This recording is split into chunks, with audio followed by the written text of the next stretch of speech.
Ini adalah hewan kodok. Kodok merupakan hewan amfibi yang bisa bernafas dengan paru-paru dan insang, karena dia bisa hidup di air dan di darat. Nah, insang hanya dapat tumbuh pada saat berudu atau pada saat kecil, sedangkan pada kodok dewasa seperti ini, dia bernafas dengan paru-paru. Ini ada paru-paru, ada dua, ini dengan ini. Paru-paru berbentuk seperti balon-balon atau gelembung-gelembung seperti busa-busa. Nah, ini dia. Selanjutnya, ini ada mulut. Mulut terdapat rahang atas dan rahang bawah. Terdapat gigi-gigi. Sebenarnya dia kasar, giginya kurang bisa berkembang dengan baik. Tidak terlalu nampak. Dia hanya kasar saja. Oke. Di rahang bawah, ini ada rahang atas dan rahang bawah. Di rahang bawah terdapat lidah yang langsung menempel pada rahang bawah. Oke. Kita masuk ke dalam sistem pencernaan. Sistem pencernaan, makanan akan masuk ke dalam mulut dan akan menuju ke esofagus yang bisa disebut sebagai kerongkongan. Nah, setelah esofagus, lalu menuju ke lambung. Ini ada lambung. Nah, dari sini. Ini esofagus. Dari sini esofagus menuju ke lambung. Nah, lambung. Di dalam lambung ini makanan akan dicerna secara mekanik dan kimiawi. Setelah itu menuju ke usus halus. Usus halus terbagi menjadi 3, yaitu duodenum, jejunum, dan ileum. Ini ada duodenum. Duodenum langsung terhubung dari lambung. Dari lambung menuju ke usus halus atau duodenum. Menuju ke duodenum, lalu ke jejunum.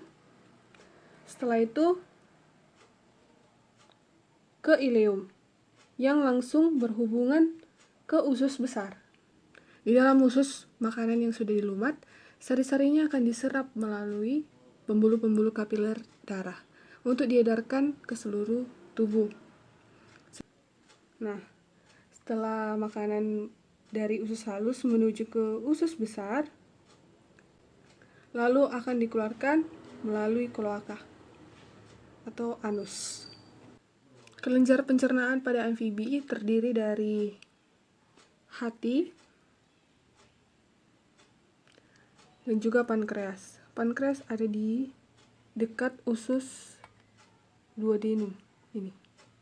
Ini ada pankreas. Oke. Hati ini sebagai penawar racun. Terdapat 2 lobulus, yaitu lobus kanan dan lobus kiri. Pankreas berfungsi sebagai untuk menghasilkan enzim dan hormon yang bermuara pada duodenum. Nah, tadi saya bilang lambung duodenum. Nah, pankreas itu dekat dengan duodenum. Jadi dia akan bermuara pada duodenum. Pada peredaran darah katak, peredaran darahnya yaitu ganda. Jadi darah melalui jantung sebanyak 2 kali ke dalam sekali peredaran darahnya. Pertama, darah dari jantung menuju ke paru-paru, dari jantung menuju ke paru-paru, dan kembali ke jantung. Jantung katak terdiri dari 3 ruang, antrium kanan, antrium kiri, dan ventrikel.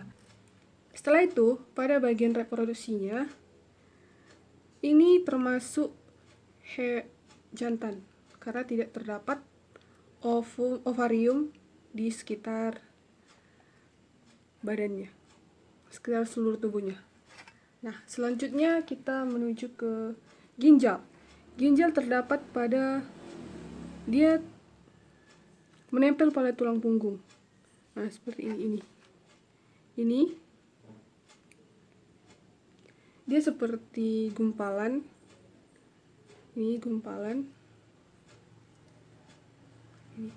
Oke. Di antara antrium dan ventrikel terdapat klep yang mencegah agar darah dari ventrikel mengalir kembali ke antrium.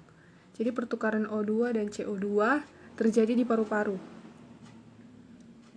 CO2 dilepas dan O2-nya akan diikat.